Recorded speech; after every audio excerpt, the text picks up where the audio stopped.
बिस्मिल्लाहिर्रहमानिर्रहीम। अस्सलामुअलैकुम नाज़रीन अकराम, नई वीडियो में आपको खुश आमदीद कहते हैं। कहा जाता है कि अमेरिका को अमरीकी नहीं दरअसल यहूदी चलाते हैं।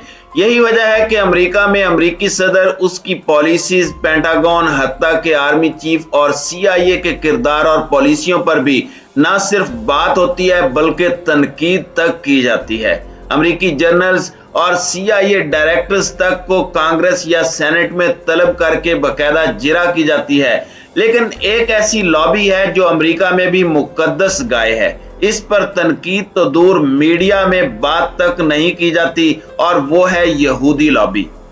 अमेरिका में यहूदी इस कदर मजबूत और असर रसूख रखते हैं कि अमरीकी सदर भी उनकी मर्जी और ख्वाहिश के खिलाफ काम नहीं कर सकता। इस यहूदी लॉबी की ताकत का अंदाजा इस बात से लगा लें कि ईरान और आलमी ताकतों के दरमियान जौहरी मुआहदे पर मुज़ाकरात जारी हैं। ईरान ने काफी हद तक लचक दिखाते हुए अपने मौक़िफ़ में नरमी पैदा की, जिसके बाद अब मुआहदा होने का इम्कान था। लेकिन चूंकि इसराइल को इस डील पर तहफ़्फ़ुज़ात थे, उसने इस एग्रीमेंट को तस्लीम करने से इनकार कर दिया। अब होना तो ये चाहिए था कि अमेरिका, ईरान और बतौर जामिन और सहूलतकार मुज़ाकराती अमल में हिस्सा बनने वाले तमाम ममालिक इस मुआहदे पर दस्तखत कर देते और ईरान एक बार फिर न्यूक्लियर डील का हिस्सा बन जाता। लेकिन ऐसा नहीं हुआ, बल्कि अमरीकी वजीर खारजा दौड़े दौड़े तेल अवीव पहुंचे और इसराइली हुक्काम से मिन्नत तरले किए कि बड़ी मुश्किल से ईरान को जौहरी मुआहदे पर राजी किया है, लिहाजा आप रंग में भंग न डालें और ये डील होने दें। लेकिन अमरीकी सदर ये जानते हैं कि अगर इसराइल की नाराजगी का खतरा मोल ले लिया तो अमेरिका में मुकीम यहूदी बल्कि सेहूनी लॉबी जीना हराम कर देगी और अगली मुद्दत के लिए सदर मुंतखब होना मुश्किल ही नहीं, नामुमकिन भी होगा। नाज़रीन इकराम, साल 2016 में तवील मुज़ाकरात के बाद अमेरिका और ईरान के दरमियान मुआहदा तय पाया था। इसे P5+1 भी कहते हैं, क्योंकि ये अक़वाम मुत्तहिदा की सलामती कौंसिल के 5 मुस्तकिल अरकान, जिनमें अमेरिका, बरतानिया, फ्रांस, जर्मनी और रूस के अलावा जर्मनी और ईरान के दरमियान ये मुआहदा तय पाया था। इस एग्रीमेंट में ईरान ने अपनी यूरेनियम अफजूदगी और जखीरा अंदोजी पर पाबंदियां कबूल करने समेत मुतअद्दिद जौहरी मकामात पर तनसीबात को बंद करने या उनमें तरमीम करने और बैनुल अक़वामी जौहरी मुआयनाकारों को तनसीबात के दौरों की इजाज़त देने पर इत्तेफाक किया था। इसके बदले में ईरान से कई बैनुल अक़वामी मालियाती पाबंदियां हटा दी गई थी। P5+1 का ख्याल था कि यह मुआहदा ईरान को जौहरी हथियार बनाने से रोक देगा। ईरान को उम्मीद थी कि पाबंदियों के खात्मे से उसकी मुश्किलात का शिकार मईशत को बड़े पैमाने पर फरोग मिलेगा। लेकिन जब डोनाल्ड ट्रंप अमेरिका के सदर बने तो उन्होंने इस मुआहदे को यकतरफा तौर पर खत्म करने का ऐलान कर दिया। ट्रंप का ख्याल था कि ईरान की जौहरी सरगर्मियों पर कंट्रोल बहुत कमजोर है और इस मुआहदे में ईरान के बैलिस्टिक मिसाइल प्रोग्राम पर पाबंदियां भी शामिल होनी चाहिए थी और ये कि मुआहदे की शराइत ज्यादा देर तक बरकरार नहीं रहेंगी।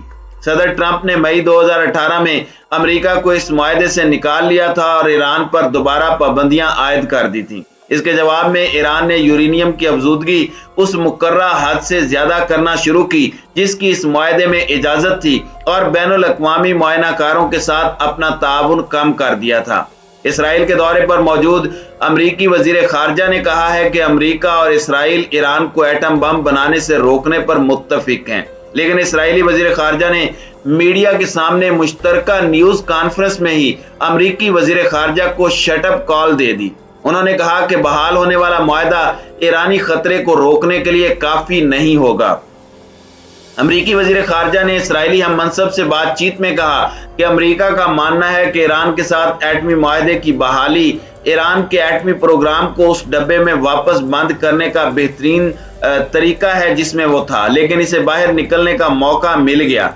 अमरीकी वजीर खारजा ने इसराइली वजीर खारजा की जानिब से ढके छुपे अल्फाज में मिलने वाली धमकी के बाद कहा कि अमरीका इसराइल एक नुक्ते पर मुत्तफिक हैं और वो ये है कि ईरान कभी एटमी हथियार हासिल नहीं करेगा।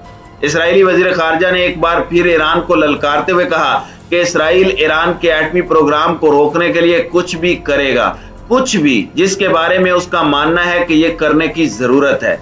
हमारे नुक्ता नजर से ईरानी खतरा जुबानी बात नहीं, ईरान इसराइल को तबाह करना चाहता है, वो कामयाब नहीं होगा, हम उसे कामयाब नहीं होने देंगे।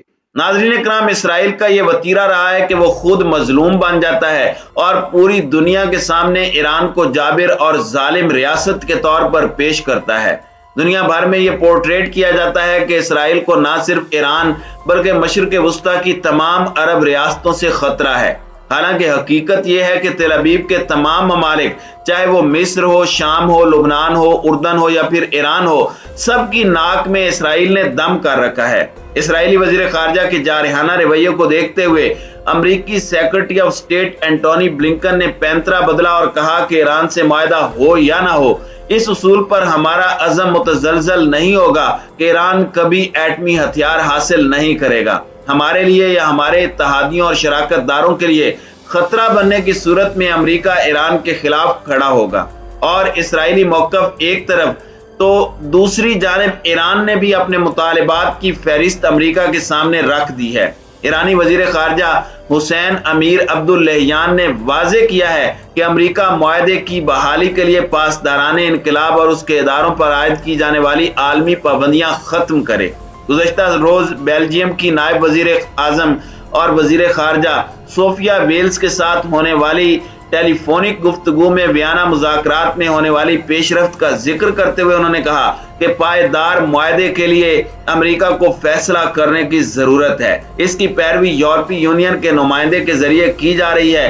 अगर अमरीकियों ने हकीकत पसंदाना रवैया इख्तियार किया तो मुआहदा तय पा जाएगा। ईरान ने एक जिम्मेदार मुल्क की हैसियत से बारहा कहा है कि अमेरिका अक़वाम मुत्तहिदा की सलामती कौंसिल की खिलाफ वर्जी कर रहा है और वाशिंगटन को पाबंदियों के खात्मे के मुआहदे की तरफ वापस आना चाहिए और अमेरिका के लिए जरूरी है कि वो अपने वादों की पासदारी करे। यूरोपीय यूनियन के खारजा उमूर के नायब सरबराह भी ईरान को राम करने के लिए तेहरान पहुंच चुके हैं, जहां उन्होंने ईरान के नायब वजीर खारजा और सीनियर एटमी मुज़ाकरात अली बाकरी से मुलाकात की। नाज़रीन इकराम, अली बाकरी को ईरानी सुप्रीम लीडर आयतुल्लाह खामनाई के करीबी समझा जाता है।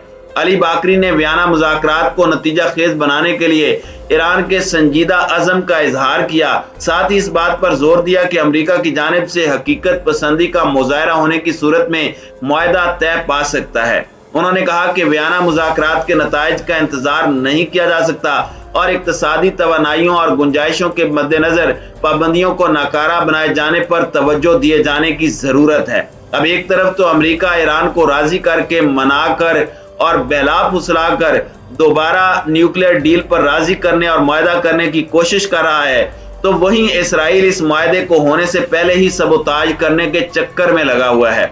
इसराइली वजीर खारजा ने एक बार फिर ईरानी जौहरी तंसीबात पर हमले की धमकी दे डाली है। जवाब में ईरान ने भी खबरदार किया है कि अगर तेल अवीव की जानिब से किसी भी किस्म का एडवेंचर किया गया तो फिर इसराइल की खैर नहीं होगी। नतन समेत दीगर इसराइली तंसीबात की मालूमात हमारे पास भी हैं और जवाब देने में किसी भी किस्म की हिचकिचाहट या रद्द अमल की परवाह हम नहीं करेंगे। नाज़रीन इकराम, मशरिक़ वुस्ता के हालात को देखते हुए लगता यही है कि इसराइल किसी बड़ी जंग की तैयारी कर रहा है। गुज़श्ता बरस के आखिर में इसराइल समेत 7 ममालिक की फिजाई मशकें मुनक्किद हुई थी, जिनके इख्तिताम पर एक ऐसे अमरीकी जंगी जहाज का 2 इसराइली जहाजों ने मुल्क की फिजाई हुदूद से निकलते वक्त साथ दिया, जिसके पास ऐसा बम मौजूद होता है जो जेरे जमीन तंसीबात को निशाना बना सकता है। माहिरीन ने इन मशकों को ईरान के लिए वार्निंग करार दिया था। इसराइली हुकूमत ईरान के जौहरी प्रोग्राम के खिलाफ मुमकिना हमले की तैयारी के लिए $1.5 अरब अमरीकी डॉलर मुख्तस कर चुकी है। मशरिक़ वुस्ता के उमूर पर निगाह रखने वाले दिफाई माहिरीन तो ये तक कहते हैं कि ईरान जौहरी ताकत बन चुका है, सिर्फ उसका रस्मी सा ऐलान होना बाकी है। अब यहाँ सवाल ये पैदा होता है कि अगर ईरान ने वाकई जौहरी सलाहियत हासिल कर ली है तो यकीनी तौर पर वो धमाके करके बाकायदा न्यूक्लियर पावर क्लब में शमूलियत करेगा। अगर ईरान एटमी धमाके करता है तो फिर वो इसके नतीजे में लगने वाली पाबंदियों की कीमत चुका सकेगा, और अगर ईरान की जानिब से न्यूक्लियर टेस्ट किए जाने से पहले ही इसराइल ने गलती की और ईरान से जंग छेड़ ली तो फिर क्या ईरान एटमी हमला कर सकता है? यकीनी तौर पर इसराइल को इस गलती का खमियाजा भुगतना पड़ेगा और यकीनी तौर पर मशरिक़ वुस्ता में सुलगती इन चिंगारियों के शोले वरना कम से कम धुआं तो पूरी दुनिया को अपनी लपेट में जरूर ले लेगा।